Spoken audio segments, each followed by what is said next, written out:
Salve, caríssimos!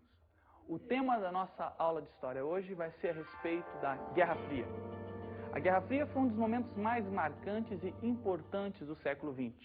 E é hoje e é sobre ela que nós vamos deter atenção. A Guerra Fria, ela representa o ambiente pós-Segunda Guerra Mundial. O termo Guerra Fria, basicamente, significa o seguinte: guerra, conflito; fria, um conflito que não aconteceu. Um conflito, muitas vezes, indireto, entre as duas grandes potências que saem posteriores à Segunda Guerra Mundial. De um lado, os Estados Unidos. De outro, a União Soviética. Esse choque entre essas duas é que vai fazer a Guerra Fria. A Guerra Fria, ela é um conceito que está relacionado com a formação de dois blocos em todo o mundo. O mundo fica dividido entre um bloco capitalista, isto é, os países que estão sob esfera de influência dos Estados Unidos, e de outro lado, um bloco socialista, isto é, os países que estão sob influência da União Soviética. Outra coisa que também está relacionada à ideia de Guerra Fria é a equivalência entre duas superpotências. Superpotência significa que são países que têm, além de um domínio sobre os outros, um domínio militar e econômico. Uma espécie de hegemonia, países do qual nenhum pode competir. Segundo essa ideia, haveria uma equivalência, um certo equilíbrio entre a superpotência americana, os Estados Unidos, que teriam total hegemonia sobre o bloco capitalista, e, de outro lado, uma superpotência socialista, que seria a União Soviética, que teria total domínio do bloco comunista ou socialista. O certo é que essa ideia de equilíbrio é algo que também está colocado na Guerra Fria, mas como a gente vai ver logo depois, isso aí é um pouco de mito. Nós vamos entender depois por quê. Uma outra ideia relacionada à Guerra Fria são os movimentos de descolonização afro-asiática. Nós vamos ver que esses movimentos também estão relacionados no contexto de disputa, tanto do bloco capitalista, tanto dos Estados Unidos, quanto do bloco socialista, quanto da União Soviética. Mas, o mais importante é que a Guerra Fria está relacionada com a tentativa de reestruturar o mundo após a Segunda Guerra. A Guerra Fria parte exatamente do contexto final da Segunda Guerra. E o que ela está mais relacionada é exatamente isso. Qual é o projeto que vai reconstruir o mundo que está arrasado? O projeto capitalista ou o projeto socialista? O grande duelo disso é a Guerra Fria. Isso é o que mais importa. Essa é uma das lógicas que nos vai fazer entender, compreender esse período. As fases da Guerra Fria são basicamente três. A Guerra Fria se encontra, num primeiro momento, na Primeira Guerra Fria, que vai da Segunda Guerra Mundial até 1961, no período, digamos assim, de conflito, no qual os Estados Unidos buscam ter a sua hegemonia no mundo e buscam conter a todo custo o avanço da União Soviética. É o momento em que os Estados Unidos buscam conter o avanço socialista. Num segundo momento, nós podemos perceber que é a fase da coexistência pacífica. A coexistência pacífica, mais ou menos de 1961 a 1979, é, digamos assim, o período menos radical. Mas tome cuidado, coexistência pacífica é um período menos radical, mas ainda um período de conflito. Aqui, o momento inicial da Guerra Fria dá lugar a um momento mais calmo, mais suavizado, mas ainda assim a conflitos muito fortes. É um segundo momento. Já uma terceira fase da Guerra Fria, que seria a Segunda Guerra Fria, é retomada com todo o vigor da fase armamentista.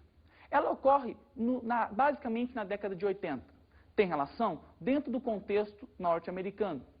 E é uma fase de aceleração, de volta ao conflito e que culmina na derrota do bloco socialista com o fim da União Soviética. A Primeira Guerra Fria.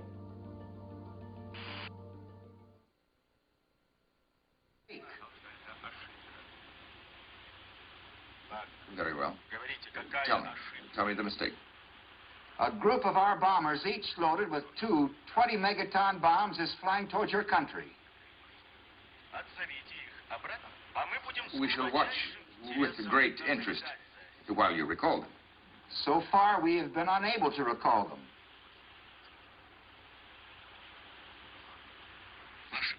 Are the planes being flown by crazy men? We're not sure. It might be a mechanical failure. All I can tell you is that it's an accident. It's not an attempt to provoke war. It's not part of a general attack.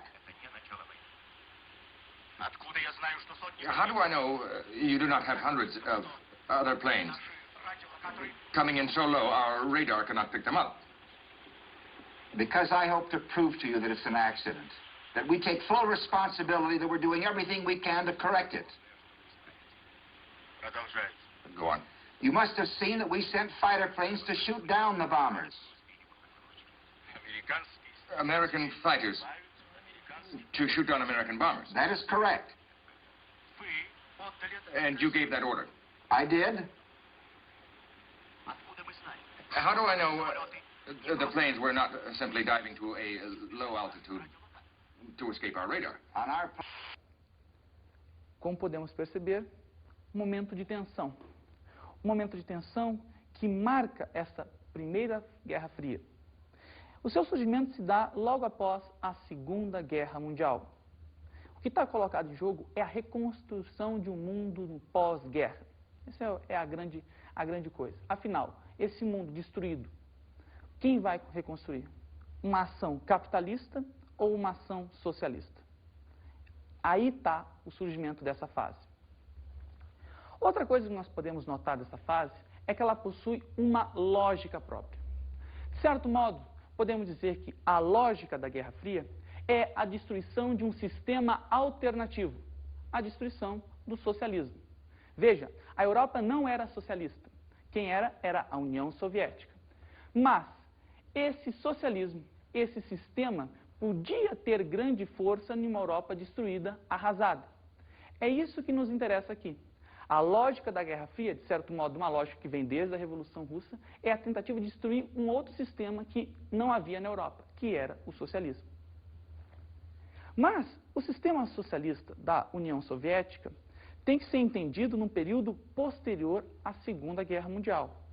No pós-Segunda Guerra, no período da sua reconstrução, nós não devemos pensar que aquela ideia recorrente que há em Guerra Fria de equivalência entre as duas superpotências existiu. O saldo após a Segunda Guerra nos mostra que a União Soviética sai como terra arrasada. Cerca de 25 milhões de russos morreram na Segunda Guerra. Veja, lembre-se que a Batalha de Stalingrado é uma das batalhas mais importantes. O fronte soviético durante a Segunda Guerra é um dos mais fortes, portanto, um dos mais sangrentos. Portanto, o saldo ao fim da Segunda Guerra para a União Soviética é extremamente negativo.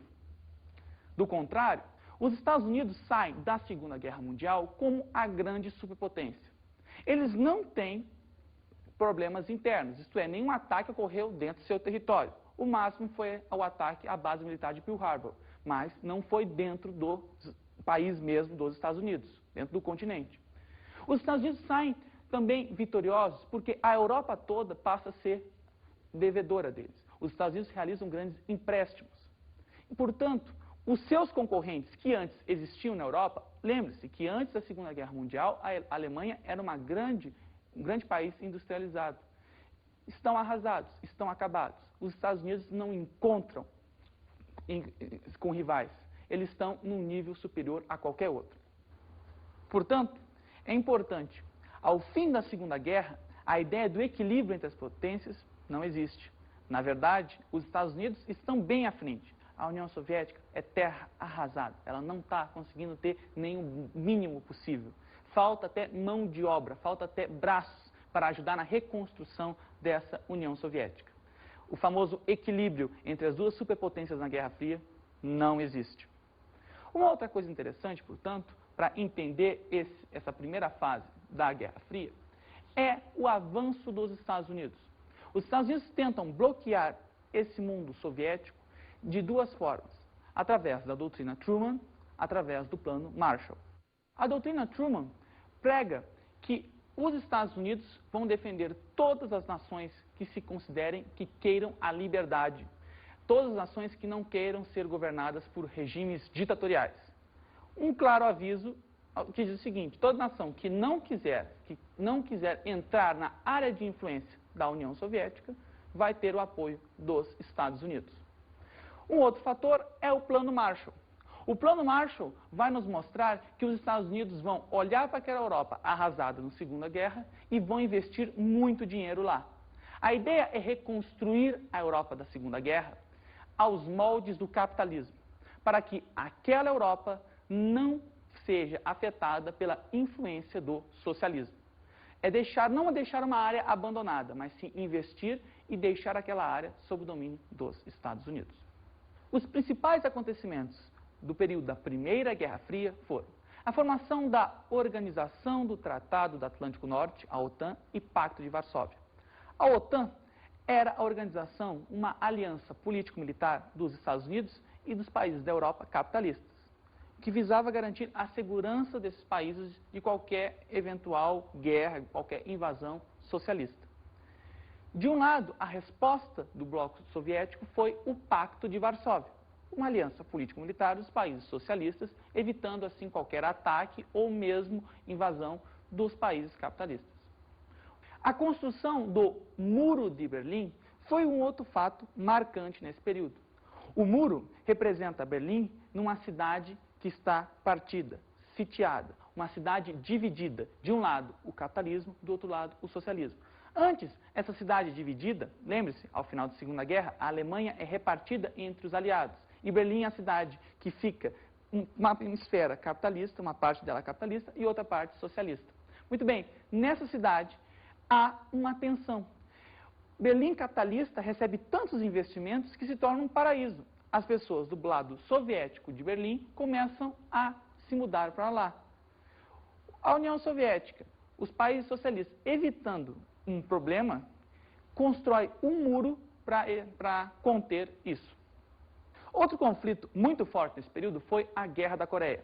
A Guerra da Coreia nos mostra a Guerra Fria no Terceiro Mundo, a Guerra Fria na Ásia, buscando tentar resolver conflitos. Veja, os Estados Unidos e a União Soviética participam desse conflito que está na Coreia, mas veja, participam de forma indireta. Participam ajudando as tropas da Coreia do Norte e ajudando as tropas da Coreia do Sul. Não há um envolvimento direto. A Guerra da Coreia simboliza bem isso, uma guerra de um país no Terceiro Mundo, mas esse país sendo dividido entre uma força que apoia o socialismo e apoia um projeto, que é a União Soviética, e outra força que apoia o capitalismo, que é os Estados Unidos. O stalinismo e macartismo foram faces da mesma moeda que ocorreram nesse período. Cada um, stalinismo na União Soviética, macartismo nos Estados Unidos. Veja bem, o stalinismo, vem ali do nome do Stalin, o grande líder da União Soviética, principalmente durante a Segunda Guerra Mundial. Com o stalinismo, você tem uma política repressiva a todos aqueles que não concordam com as diretrizes do Partido Comunista na União Soviética. Há a perseguição aos opositores daquele regime. É algo que vai deflagrar problemas futuros na União Soviética. Já nos Estados Unidos, nós temos o macartismo. O macartismo vem do senador Joseph McCarthy.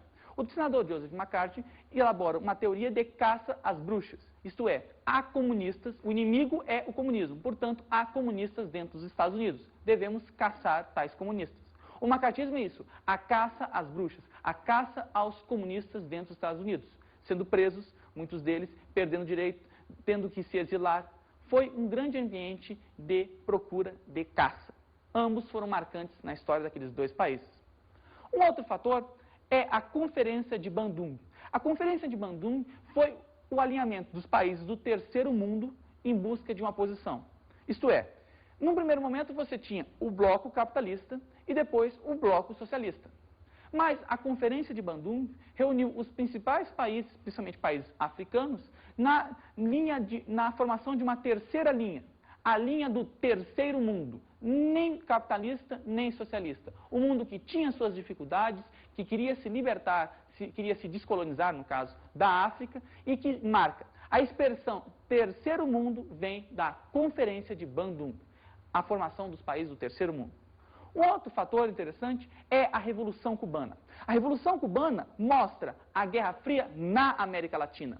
Durante boa parte desse período, isto é, antes de 1959, quando estoura a Revolução Cubana, a Guerra Fria era um problema europeu e asiático. A Guerra Fria não entrava na América Latina. A América Latina, tanto a América Central, a América do Sul, estavam na esfera de influência dos Estados Unidos. Quando estoura a Revolução Cubana e os partidários dela optam pelo socialismo, você tem a Revolução Cubana, você tem com ela o socialismo aqui.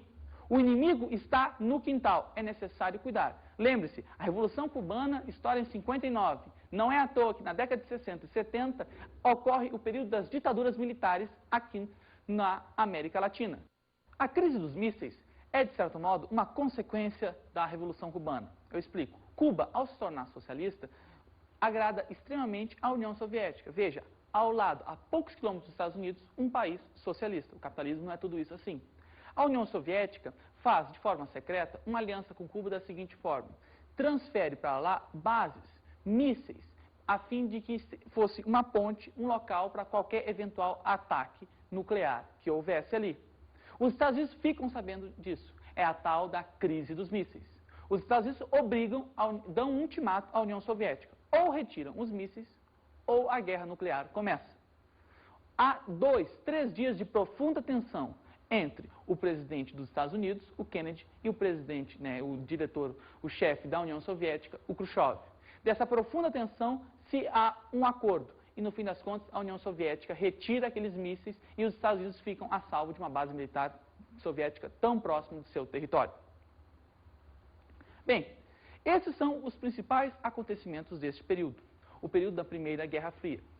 Esse período se encerra com a crise dos mísseis, que foi extremamente radical, que foi um momento de tensão no mundo. Não se sabia se o perigo nuclear aconteceria ou não.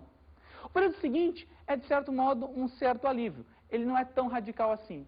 É o período da coexistência pacífica. De certo modo, os Estados Unidos e a União Soviética se enfrentam. Mas esses países se enfrentam de forma indireta. Eles não vão ter um choque tão direto como foi a crise dos mísseis. Mas sim, eles envolvem em outras tendências. A coexistência pacífica também nos salienta a formação de um mundo que anteriormente era só bipolar, ou era da área de influência dos Estados Unidos, ou era da área de influência da União Soviética, para se tornar um mundo multipolar. Esse mundo multipolar pode ser visto, por exemplo, na emergência do terceiro mundo. Nós vimos ali, na Conferência de Bandung, o terceiro mundo. Os não alinhados começam a aparecer. Uma outra tendência que se coloca é o avanço da Alemanha e do Japão, potências que na Segunda Guerra se encontravam arrasadas ao fim dela, e agora voltam com toda a força econômica.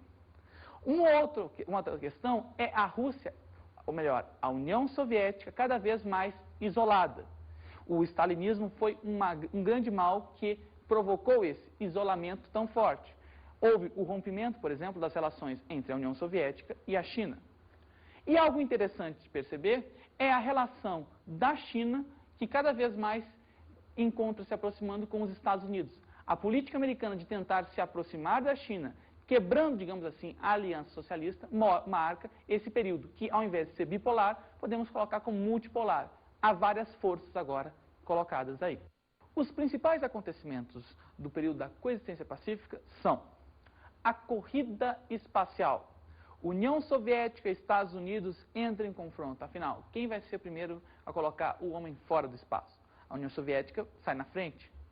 Yuri Gagarin é o primeiro homem a orbitar fora da Terra, mas os Estados Unidos dão retorno.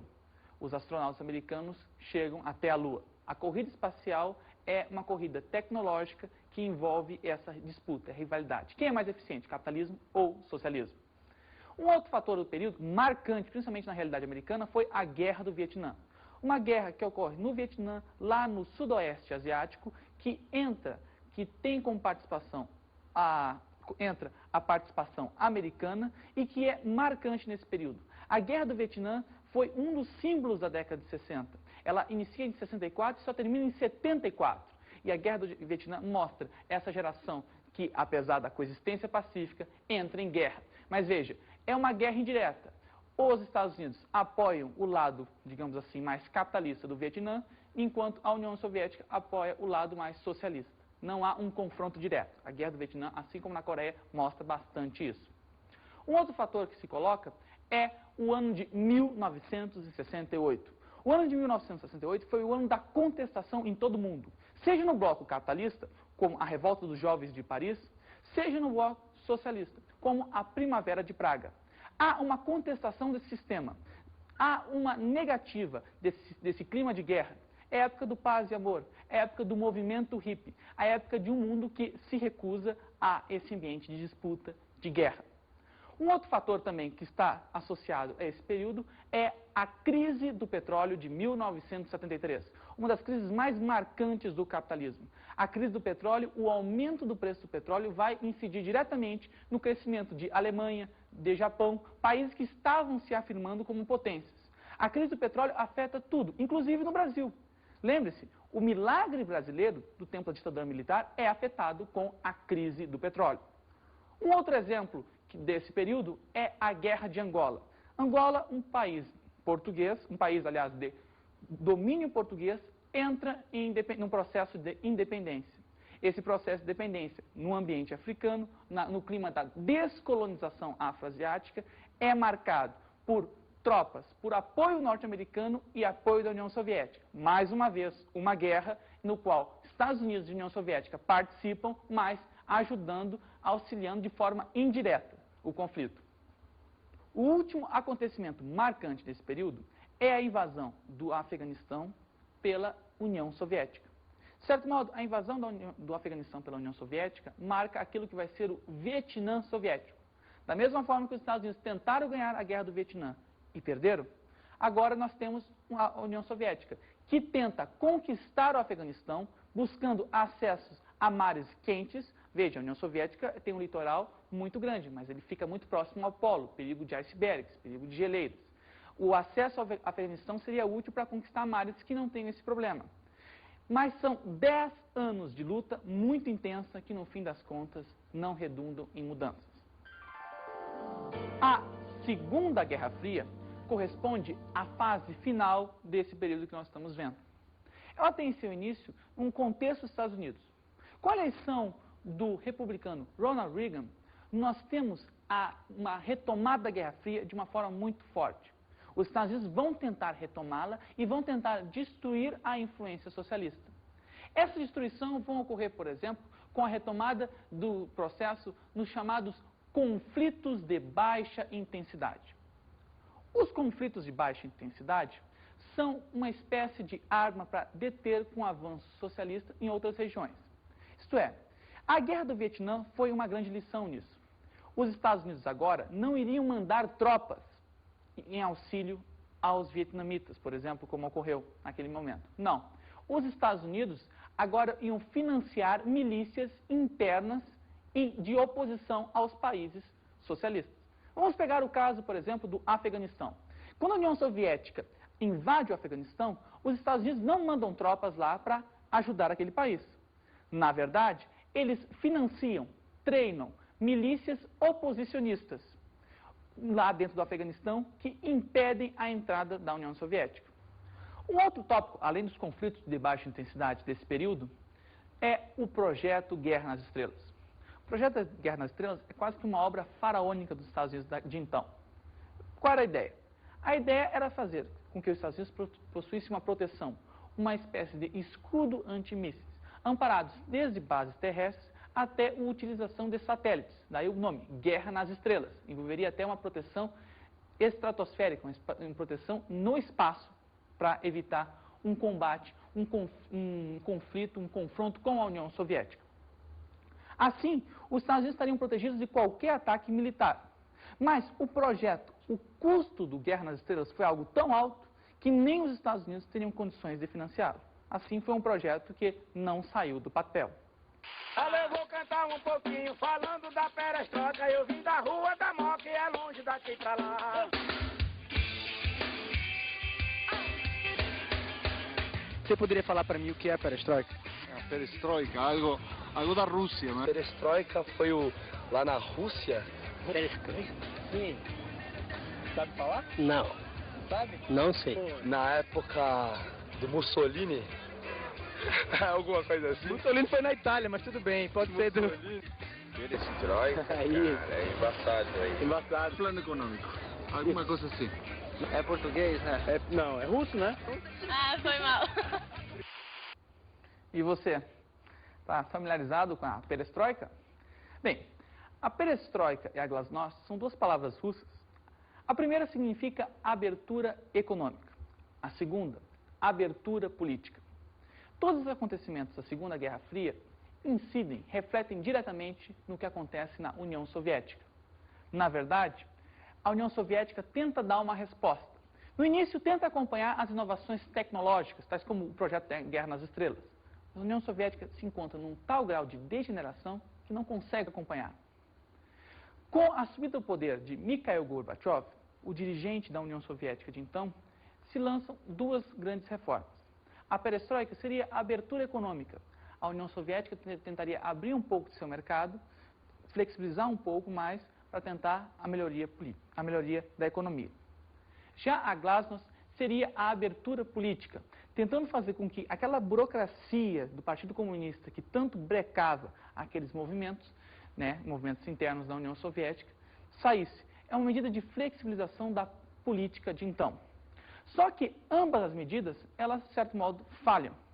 Elas falham e a União Soviética também depois vai ruir por causa disso. Na verdade, as medidas de Gorbachev, que eram medidas para tentar melhorar, modernizar o país, são as medidas que aceleram o fim da União Soviética. Tamanho o grau de degeneração daquele sistema. Bem, os principais acontecimentos desse período são: a Nicarágua foi um dos países que mais esteve em evidência na Segunda Guerra Fria. Dominada pelos sandinistas, de tendência socialista, os Estados Unidos encontrou resistência dos contra, isto é, uma oposição interna financiada e treinada pelos norte-americanos com o fim de derrubar o regime. A ideia dos conflitos de baixa intensidade que aconteceram no Afeganistão também aconteceram na Nicarágua. O Afeganistão cada vez mais se mostrou como o Vietnã soviético. Em 1989, as tropas soviéticas, após 10 anos de luta, retiram-se do país derrotadas. Na verdade, o Afeganistão e os movimentos internos deles, do povo, conseguiram conter o avanço soviético. As reformas de Gorbachev, perestroika e glasnost significaram um novo alento ao bloco soviético, medidas que viriam modernizar e dar mais vida àquele socialismo. Um desses exemplos disso foi o massacre da Praça da Paz Celestial.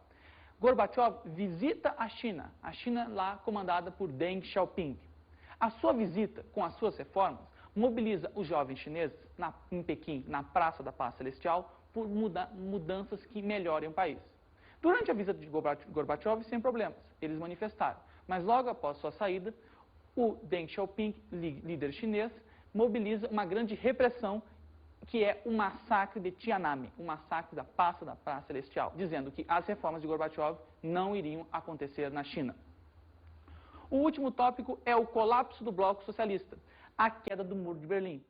No fim das contas, perestroika e glasnost representavam reformas em um sistema que já se encontrava em grandes problemas. Ao invés de mudanças, aceleraram o seu colapso. Portanto, o colapso simbolizado no Muro de Berlim, o Muro da Vergonha, o muro que separava uma cidade entre um lado capitalista e um lado socialista. A queda do muro marca o fim do regime socialista no leste europeu e na União Soviética. A queda do muro marca a vitória do bloco capitalista. A Guerra Fria tem o seu fim. Agora já há um vencedor. É o capitalismo. Agora a hegemonia está nas mãos dos Estados Unidos. Vejamos agora as nossas dicas de estudo.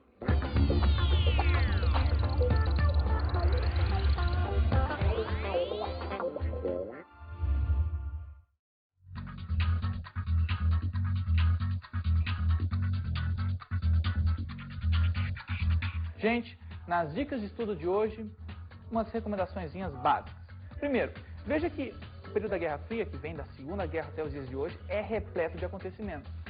O ideal não é decorar acontecimento por acontecimento, mas sim entender a dinâmica lógica maior na sociedade daquele momento. É isso que nossa aula ajudou. Outro detalhe, os filmes são muito interessantes para entender esse período. Recomendo basicamente 2. Um filme que mostra esse período, que é o período da Guerra Atômica, Doutor Fantástico, do Stanley Kubrick. Muito bom, vale muito a pena. Um outro filme que mostra bem o período da Segunda Guerra Fria é o Rambo. Sim, o nosso amigo Rambo, principalmente o Rambo 3, que é o Rambo que luta lá dentro do Afeganistão. É muito interessante perceber até que ponto o cinema ajuda nisso. Bem, qualquer coisa, dê uma olhada no seu material, que ele também tem outras informações a contribuir. No mais é isso, a gente se fala. Grande abraço, pessoal.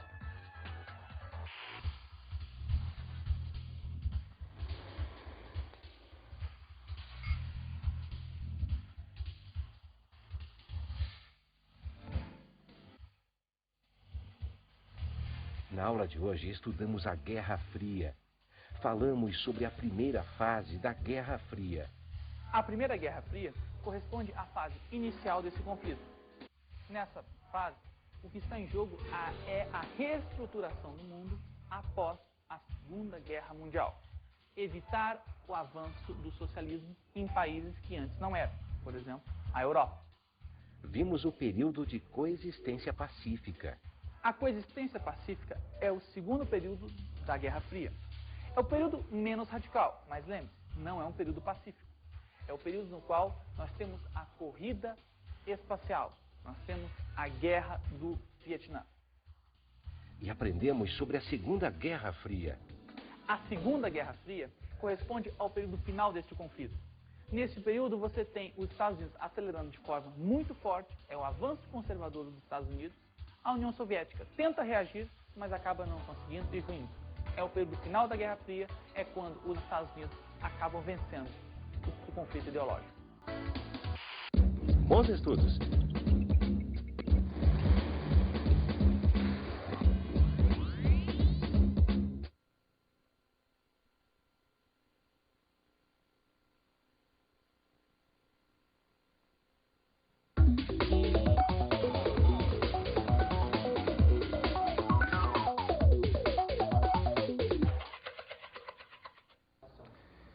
Salve, caro professor! Bem, nos meus pitacos de hoje a respeito de Guerra Fria, um detalhezinho interessante assim. Como é um período com muitos acontecimentos, sugiro trabalhar com uma lógica, a lógica da Guerra Fria, a lógica do confronto entre Estados Unidos e União Soviética. Isso explica boa parte dos acontecimentos e evita, assim, o aluno pensar que tem que decorar tudo isso. Um outro detalhe é sugerir uma reflexão. Afinal, o fim da Guerra Fria é o início da paz? É uma coisa para debater. Bem, no mais é isso, a gente se vê. Grande abraço.